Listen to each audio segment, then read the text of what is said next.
Hello. Hey, everyone. How are you? Good morning. Hey. Come get comfy with me here. Okay. It's so nice to have you here. Thank you. It's my pleasure. It's my pleasure. Listen, I know you've been working really, really hard to get ready for this show and probably haven't gotten enough sleep, but you still look like you're glowing from within. Is that the Fenty highlighter, or you're just excited to hang out with us this morning? The Fenty highlighter is definitely helping today because I have yet to sleep. We were working at the venue all last night, and I kind of just stayed there, ended up in a prep, and somehow I'm here at a press conference right now. Here and smiling at a press conference, and you still have a long day ahead. You have rehearsals later. So, going into a show like this, we all know you're going to put on an incredible show, and we're so excited. But at the end of the day, you're still a human, right? And you still need to get yourself mentally ready for this. So how do you prepare for a date like today? I listened to Needed Me about 100 times this morning, and I felt good to go, but you probably have a better strategy. A day like today? And a day like Sunday. Sunday. No, that's the one. I mean, I've been so focused on the Super Bowl, I totally forgot that my birthday is coming up. I totally forgot about Valentine's Day. I am just like Super Bowl, Super Bowl, Super Bowl. So it's a lot of preparation, a lot of moving parts. And this week, this is the week that it really is being tested. Everyone, we're just tightening up everything. Everybody's dialing in, everybody's tuning up, and a lot of moving parts. I mean, it's literally like 300 to 400 people breaking the stage down and building it back up and getting it out in 8 minutes. It's incredible. It's almost impossible. But if it's impossible, that means you could do it. Because you've always been that person who could do it. I don't know that I could do that in 8 minutes, but we're excited to do the Super Bowl.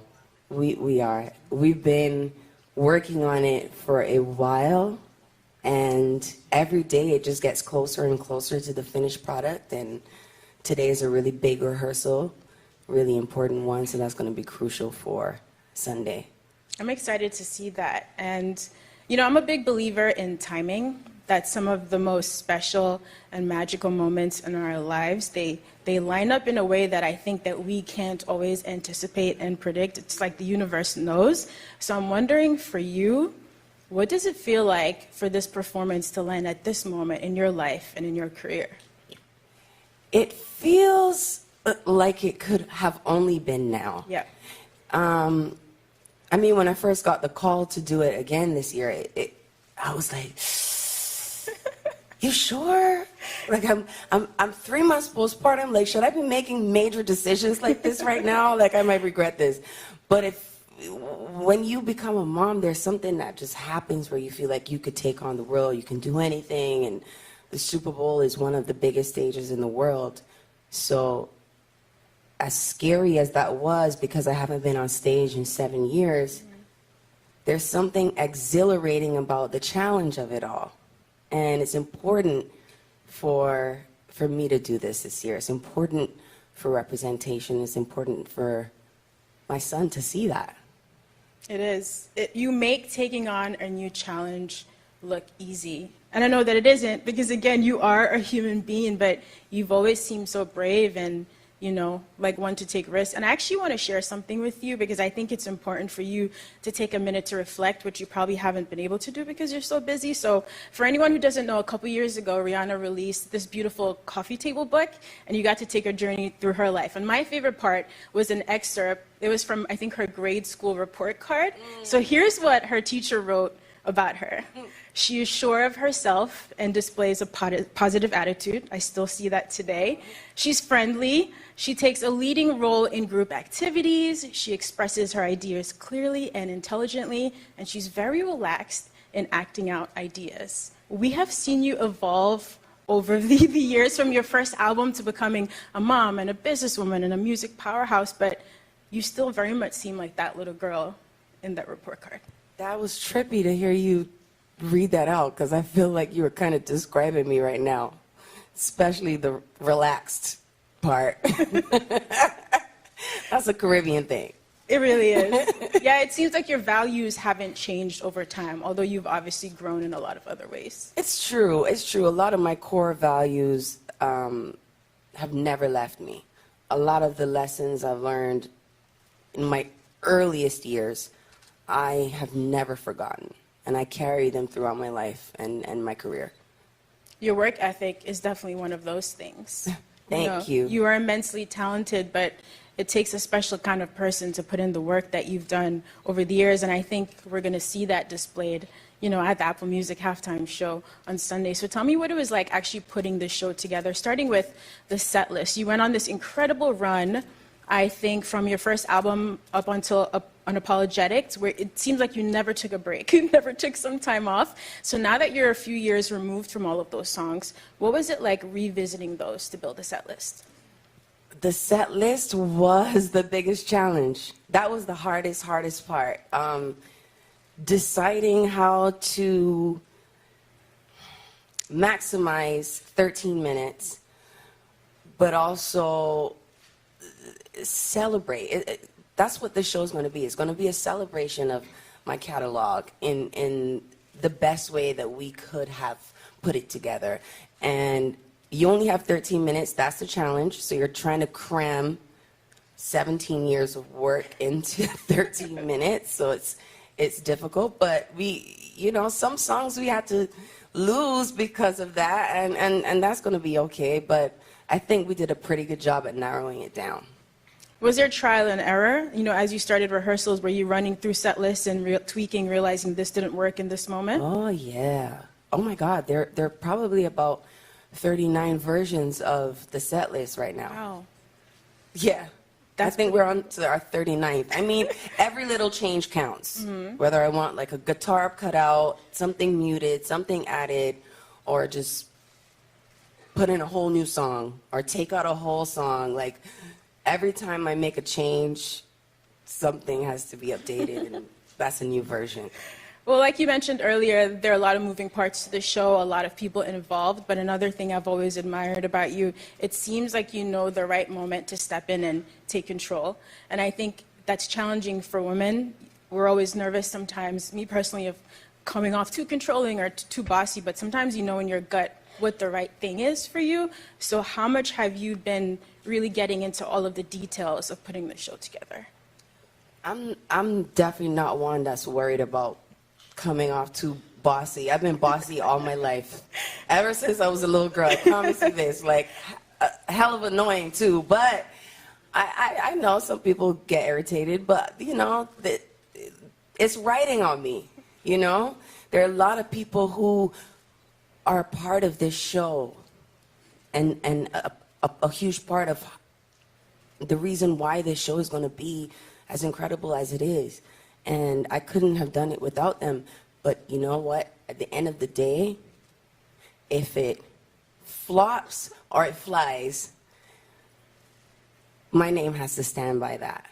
And so I really get involved with every aspect of anything that I do, whether it's the Super Bowl, whether it's a makeup product, whether it's Savage lingerie, like whatever I do, I'm that annoying girl who's gonna talk about everything. I want to see the copy on the website. I want to name every lipstick that I make. Like I care about it. I love it.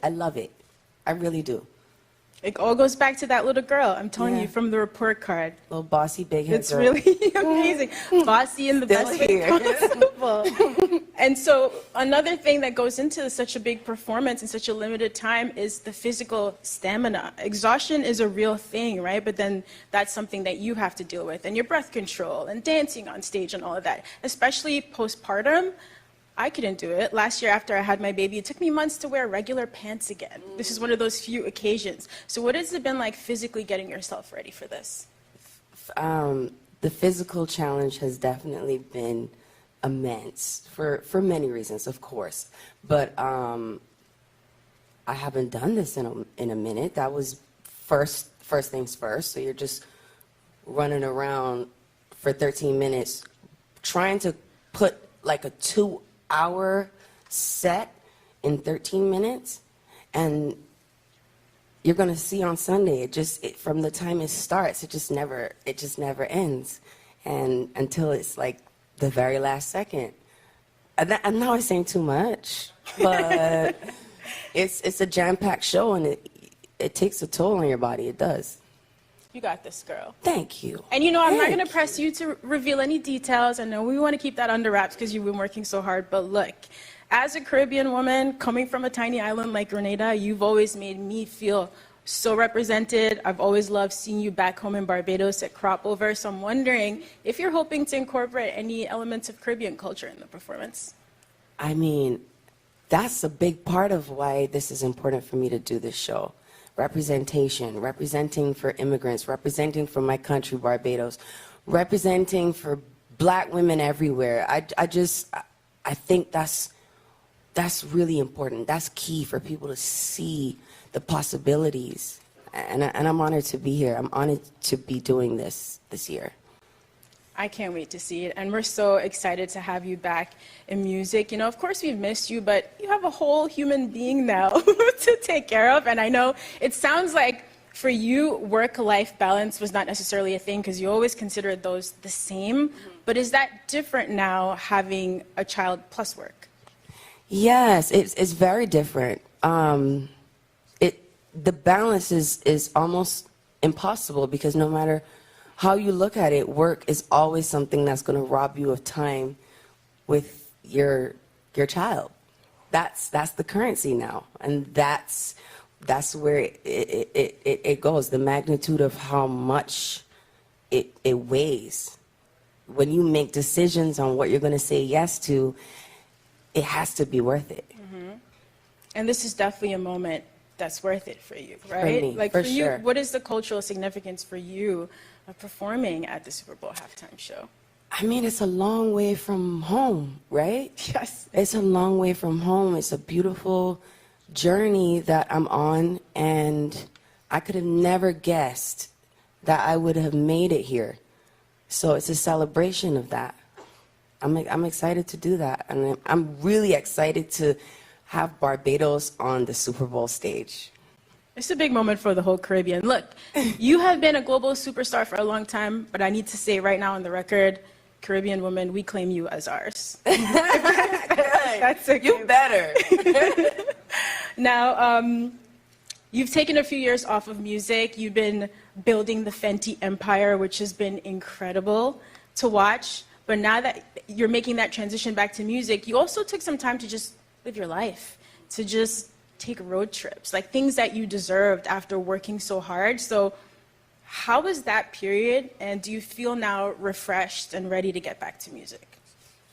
The pandemic kind of, in a weird way, forced me to slow down. Mm-hmm. And then when you have all these boundaries and restraints and rules, and you have to stay home, you kind of get creative with ways to stay entertained in a way. And road tripping was one of those things that I've always loved. I just usually road trip while I'm on tour. That's that the road doesn't trip. count, though. I know. So I got to like feel the things I love about tour without having the commitment of the show every single day. It was just nice to appreciate that time. I really enjoyed it, actually. You deserved it. You seem like a workaholic, so I think you deserve some time off. And look, I'm not asking any questions about when music is dropping. I don't want any problems with you or with the Navy. But, a couple years ago, you said that you were working on a project that would be reggae inspired. Those are your roots. And then also a project that would just kind of capture where you're going forward in this next chapter of your life. And when I talk about this with my friends, we would take anything. A classical album from Rihanna would also be fire. So I was wondering if you could just tell us a little bit about this chapter and how you're feeling musically in general. Musically, I'm feeling open. I'm feeling open to exploring, discovering, creating things that are new, things that are different, things that are off, weird, might not ever make sense to my fans, the people that know the music that I put out. That I just want to play. I want to have fun. I want to have fun with music. You should have fun with the music and have fun on that Super Bowl stage on Sunday. You put in all of the work. You're ready. This is in your bones, and now it's just important for you to go out and have a good time. So promise me that you'll have fun. I got you, girl. I promise. That's one of my main things. I promised myself that I would have fun.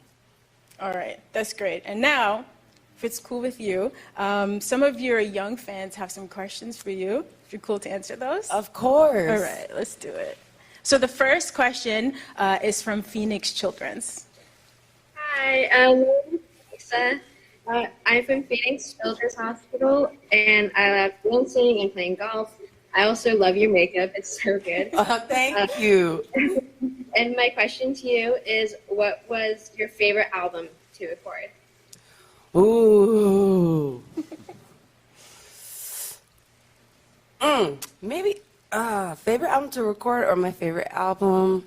Let's get both. Okay, I really enjoyed recording Loud and Diamonds. I was on the road for both of those albums when I created them. I was touring one album, making the next, and then I came back and toured that album and made the next. And then Anti was the first time that I took my time making an album while not being on tour.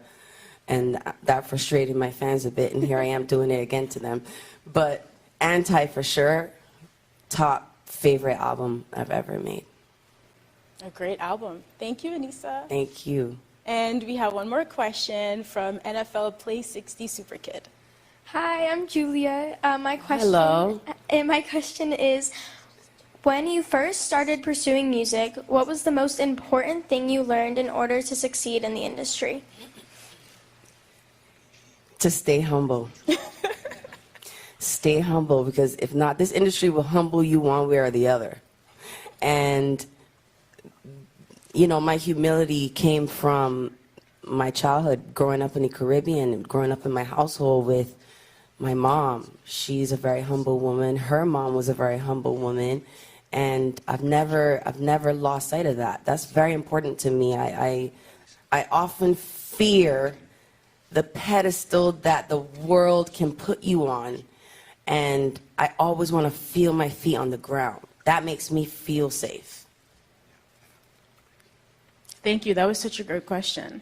That was a great question. Yeah, and a great answer. And that's why we appreciate you. You always seem so grounded, no matter what's going on around you. And Thank you. You'll never lose that magic. So thank you so much again. Congratulations. Thank you, of course. Thank you all. Have an incredible time. Thank you.